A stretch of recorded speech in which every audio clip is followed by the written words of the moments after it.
sacrifice, so freely given, such a price, for our redemption, heaven's gates swing wide. We believe Oh, suspicious sacrifice, so freely given, such a price, on our redemption, heaven's gates swing wide. We believe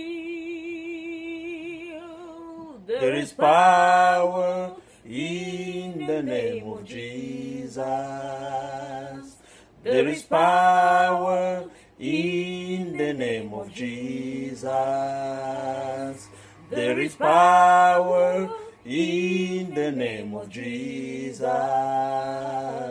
To break every chain, to break every chain, break every chain, break every chain, break every chain, break every chain.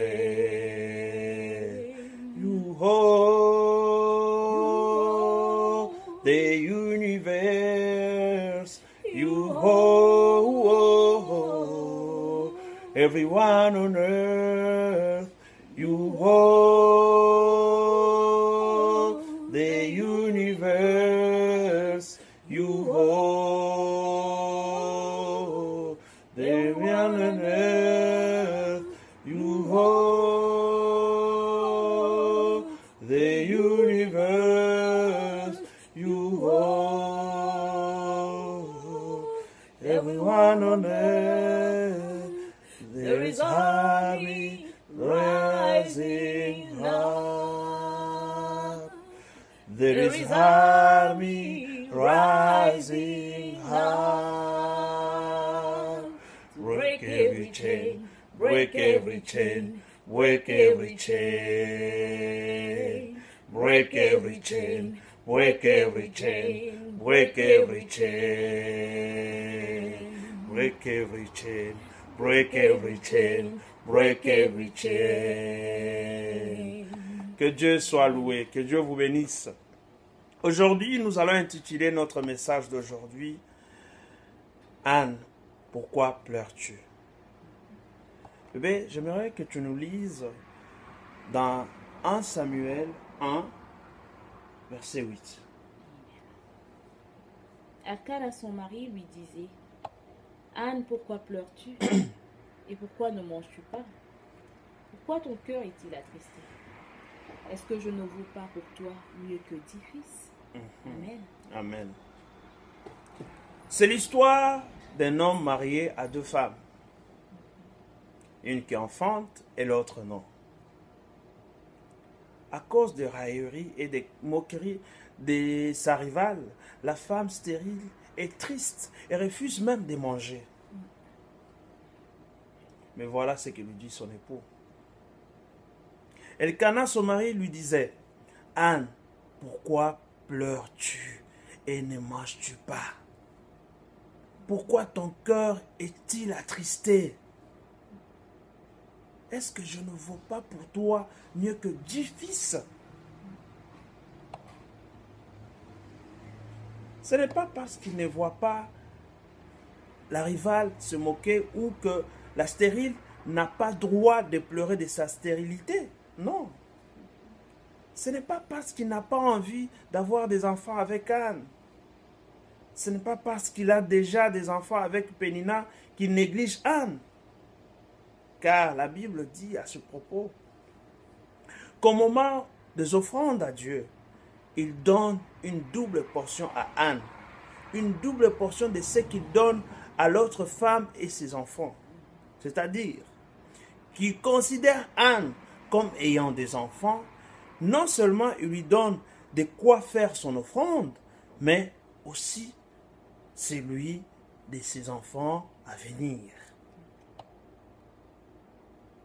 Elkana, son mari, lui disait: Anne, pourquoi pleures-tu et ne manges-tu pas? pourquoi ton cœur est-il attristé?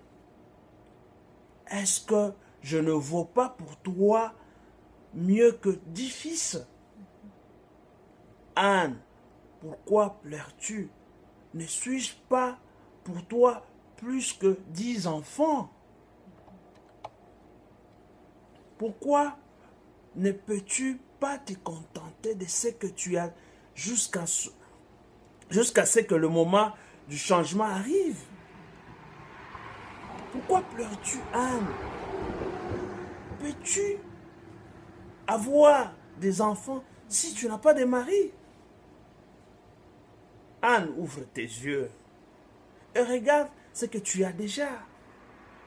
Regarde ce que Dieu t'a déjà donné et ressaisis-toi. Le mari disait à Anne, et si Dieu décide de ne jamais te donner un enfant, qu'est-ce que tu vas faire? Qu'est-ce que tu vas faire? Qu'est-ce que tu vas vraiment faire? Si Dieu a vraiment refusé, qu'est-ce que tu vas faire?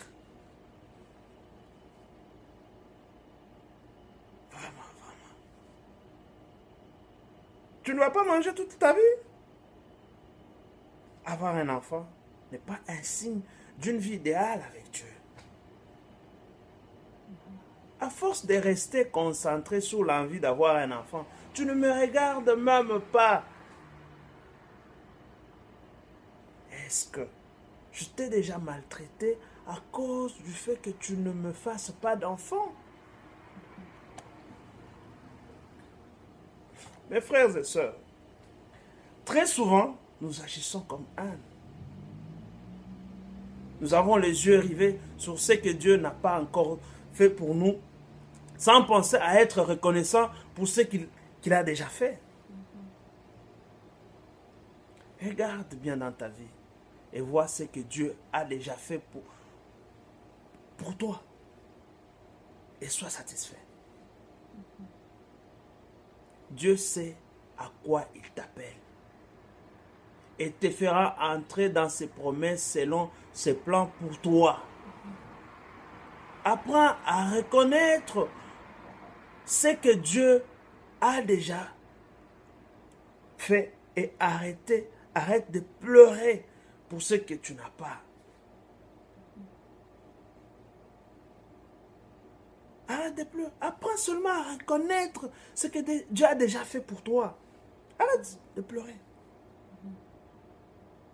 Vous savez, quelquefois, les femmes pensent à la place de leur mari. Elle se dit, si je ne lui fais pas d'enfant, il va aller chercher ailleurs. Ses parents vont lui mettre la pression. Il sera obligé d'aller voir ailleurs pour avoir un enfant. Elle se met vraiment la pression et commence à déprimer. Avoir un enfant est une très bonne chose. Une grande bénédiction.